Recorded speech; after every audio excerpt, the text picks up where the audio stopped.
Muito bem, você que nos assiste aqui no Movimento Online, está começando mais uma entrevista do Movimento Político, desta vez com o deputado Lucínio Castelo de Assunção, também conhecido como Capitão Assunção, que é deputado estadual, mas hoje está se pré-candidatando à prefeitura do município de Vitória. Tudo bem, Capitão Assunção?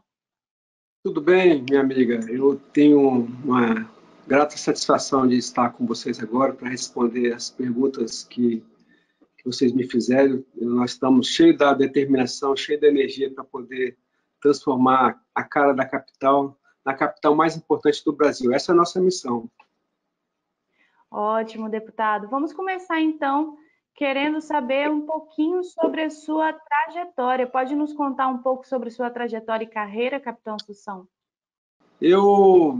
Eu iniciei minha carreira como soldado do Corpo de Bombeiros. Eu fui o primeiro colocado no curso de bombeiros do Espírito Santo. Naquele período, nós éramos... o Corpo de Bombeiros ele fazia parte da Polícia Militar, então existia uma formação conjunta, bombeiro-PM, né? Eu tive a oportunidade de me sagrar na primeira colocação como bombeiro, depois eu fui sargento da Polícia Militar por um período curto, mas assim, também muito motivante. E depois eu fui para a Academia da Polícia Militar, que é onde formam os oficiais da Polícia Militar.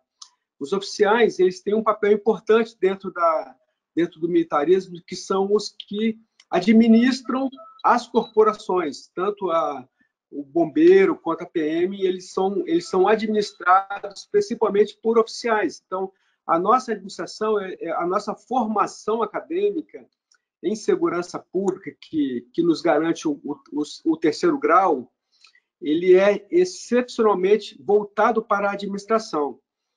Depois eu fiz uma pós-graduação também de segurança pública, também voltado para administrar a corporação PM. Essa pós-graduação foi feita na Faculdade de Direito de Vitória.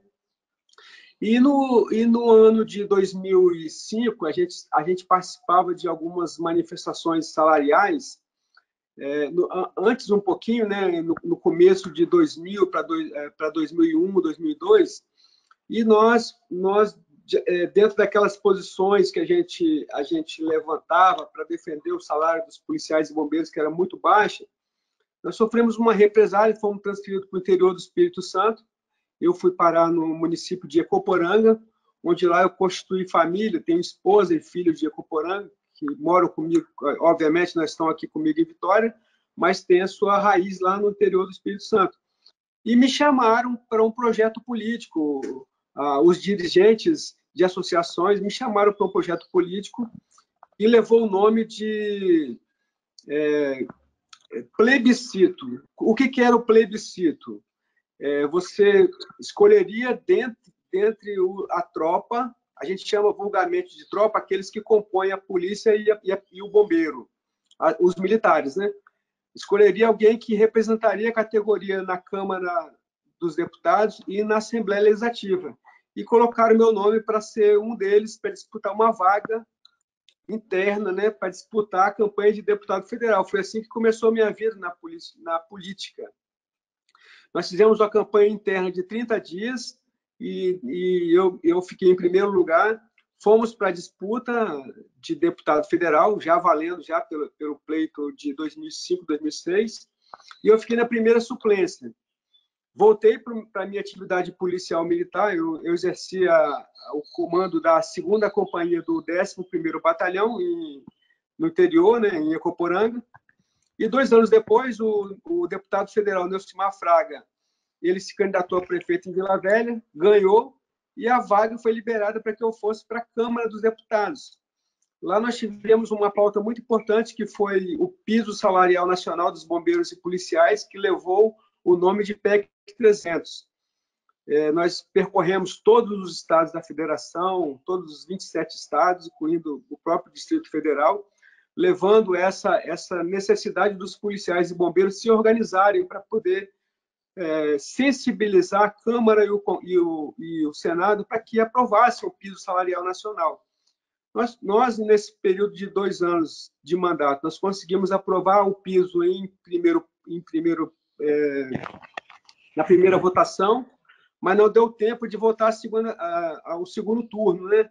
Nós não conseguimos a reeleição, apesar de mais que dobrarmos a nossa votação, saímos de 30 mil para 67 mil votos, e eu retornei para a minha base, retornei para o interior. Eu ainda trabalhava em Ecoporanga, né? E nós voltamos aos nossos movimentos de melhorias de classe, né? Profissionais e salarial. E em 2017 houve uma manifestação das esposas dos policiais, é importante deixar registrado, que por inépcia do governador naquele período, por não querer negociar com as esposas dos policiais, acusaram-me indevidamente de ser o organizador daquela manifestação. E aqui eu te confesso que eu queria ter realmente esse poder todo de fazer isso, mas eu me encontrava ainda no interior do estado do Espírito Santo, justamente naquele dia, entre sexta e sábado, onde começou toda aquela manifestação. Eu fiquei recluso durante 10 meses, acusado dessa manifestação, mas foi mais uma prisão política, porque como não tinha mais do que me acusar, eles foram obrigados a me soltar. No ano seguinte, nós participamos da campanha de deputado estadual, apoiando o nosso presidente Bolsonaro, porque eu tive o prazer de ser deputado federal junto com ele. Naquele período onde eu estava na Câmara, não existia assim bem nítido a divisão entre esquerda e direita, mas pessoas que estavam dentro de partidos e que votavam matérias a favor de um movimento conservador, que era novo ainda, que era bem contido, e outros que faziam as pautas progressistas. Apesar de quase todos estarem em partidos progressistas, uma minoria ainda fazia a manifestação e a votação contrária. Era o caso meu, de Jair Bolsonaro. Eu estava no PSB, olha só que ironia, né? Eu estava no PSB, o Jair Bolsonaro estava no PP, e existiam mais três deputados nesse período que levantavam as pautas conservadoras, que era um coronel de São Paulo, Paes de Lira, um major da Paraíba, o major Fábio, e um grande amigo do Bolsonaro, que hoje ele está na suplência de deputado federal, que é o coronel Fraga, no Distrito Federal. E aí nós ganhamos a vaga, né, com apoio quase que total dos apoiadores do Bolsonaro, né, e dos policiais militares, e também de pessoas ligadas às igrejas evangélicas, e nós conseguimos 27.700 votos e estamos fazendo hoje um trabalho de defesa do povo capixaba na Assembleia Legislativa, principalmente nesse tempo de pandemia, onde a gente percebeu e denunciou as falcatruas que o governo está fazendo nas compras e contratos sem licitação nesse período de Covid-19. E agora, como pré-candidato, o que o fez colocar o seu nome como possível opção para a vida política em Vitória? Olha, eu tenho um sonho de deixar a capital longe do marasmo. A gente observa Vitória, eu como morador de Vitória, eu moro aqui no bairro de Jardim Camburi, mas eu ando em todos os bairros sem problema nenhum, para poder realmente identificar essas falhas. Eu fiz parte de uma administração da Polícia Militar no período em que eu fui comandante da primeira companhia do 1º Batalhão durante 2 anos. Era uma região muito extensa, que compreendia grande parte do centro de Vitória e arredores.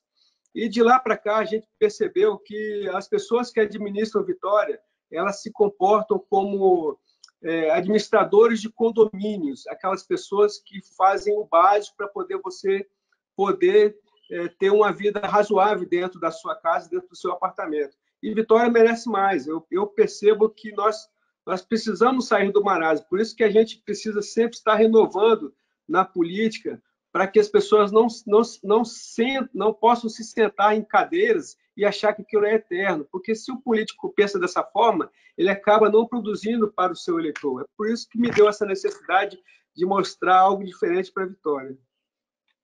Agora como pré-candidato à prefeitura, certo? Exatamente. E o senhor tem algum nome confirmado como vice neste possível pleito? Já considera algum nome para estar do seu lado? Ainda não, a gente tem bons nomes, né? As pessoas que estão nos dando os nortes dos principais eixos que comporão a nossa frente de batalha nesse período de 4 anos, mas eu ainda estou assim conversando com muitos, alguns reservadamente, outros abertamente, né? Para que a gente tenha realmente a certeza do que da pessoa que vai estar do meu lado, porque eu não quero ter uma pessoa do meu lado para dizer que é um vice que pode me trazer um pouco ou substancialmente uma quantidade de votos para que eu possa ser eleito, mas eu quero alguém realmente que possa administrar junto comigo. Por isso que eu tenho que ter esse zelo, esse preciosismo de segurar o máximo possível. Talvez eu possa até errar, mas eu quero trazer uma pessoa que possa estar ao meu lado, somando comigo todos os dias. Ótimo, deputado. E como cidadão do município, andando pela cidade, quais são as principais necessidades que o senhor percebe em Vitória e que o senhor também pretende levar, né, para os debates? O senhor falou de algumas coisas, né? Mas aí agora pontue para a gente quais são as principais dificuldades e quem sabe também o senhor pode falar sobre as suas medidas, né, para o município. O que a gente percebe que as últimas administrações elas fizeram coisas que eram básicas não somente para uma capital, mas para qualquer município. A gente precisa mexer em mais coisas. Eu percebo, por exemplo, que o cidadão em Vitória, ele sente uma necessidade de se locomover. Essa locomoção ela ainda é precária, ela é baseada ainda nos ônibus coletivos, nesses ônibus que circulam dentro de Vitória. Os projetos que poderiam expandir essa mobilidade estão contidos. E eu não tenho que ficar escondendo de ninguém, porque não é a minha cara, né? Isso aí é tudo por causa de grana.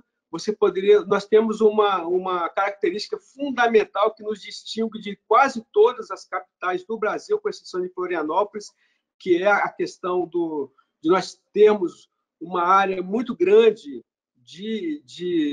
nós somos uma ilha, né? Nós somos rodeados por mar e nós estamos deixando de lado esse potencial de mobilidade urbana.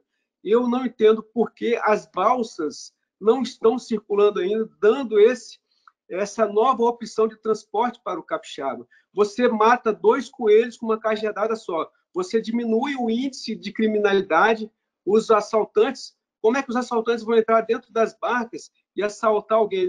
Como é que eles vão fugir? Vão sair a nado? Então, hoje, as nossas balsas, as ecobalsas, né? Aquelas que proporcionam segurança para quem vai utilizar aquele transporte e, ao mesmo tempo, proporciona uma sensação de liberdade.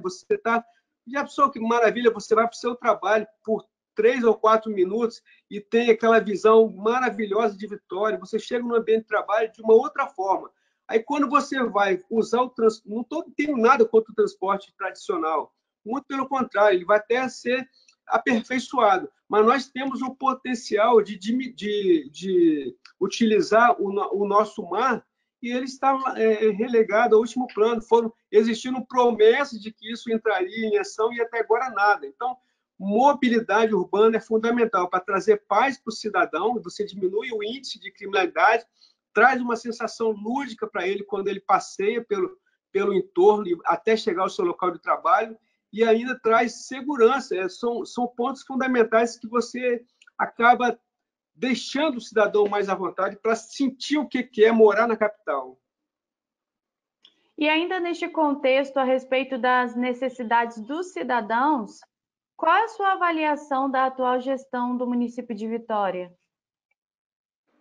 Não somente essa, mas todas elas deixaram a desejar, né? Elas vieram com a promessa vieram com a promessa de estar administrando junto com a sociedade, mas quando assumiram o seu posto de prefeito, que é temporário, né, nós estamos em cargos que foram dados pela outorga popular, através do voto. Mas se acomodaram, né, se fugiram do povo. Isso não pode acontecer. Então, a grande falha é essa, de você falar uma coisa para o cidadão, achar que vai convencer o cidadão, e muitas vezes convence mesmo, mas depois volta para o seu tradicionalismo, para a sua, o que eu chamo de a política tradicional, né, de você fazer o que todo mundo faz para permanecer na política. É a política pelo poder, e não a política para mudar a realidade do cidadão. Deputado, nós sabemos que o senhor tem uma base eleitoral forte na extrema-direita e no conservadorismo. O senhor pretende, na sua pré-campanha e campanha, focar diretamente nessa base de apoio que já possui ligada ao conservadorismo ou tentar expandir ela, pretende também, ou pretende abranger também para as pessoas que têm um ideal mais liberal, voltado à direita, mas que talvez não seja um público tão conservador assim, com a finalidade de poder expandir a sua rede de apoio? Com certeza, a gente jamais vai abandonar o nosso pensamento, né? E vamos também explicar. Muitas pessoas pensam que ser conservador é ser tradicional. Há uma diferença sobre isso. E nós precisamos, sim, de pautas liberais. Nós somos 100% a favor do Estado mínimo, da presença da gestão em coisas que são de competência do particular, né, para que haja geração de emprego, para que haja geração de renda. Se há um excesso de predominância do executivo nessas pautas de empreendedorismo, acaba que nós começamos a ditar regras. Então, isso não pode existir.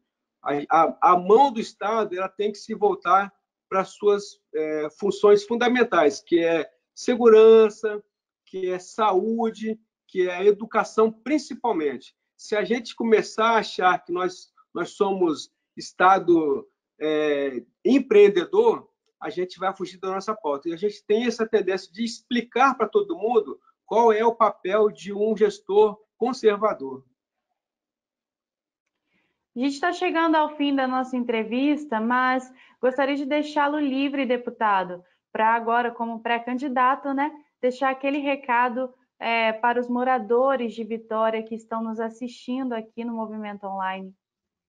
Nós queremos cuidar das suas crianças. Nós percebemos que as crianças estão entregues nas escolas, né, na educação infantil, e elas estão fazendo o basicão.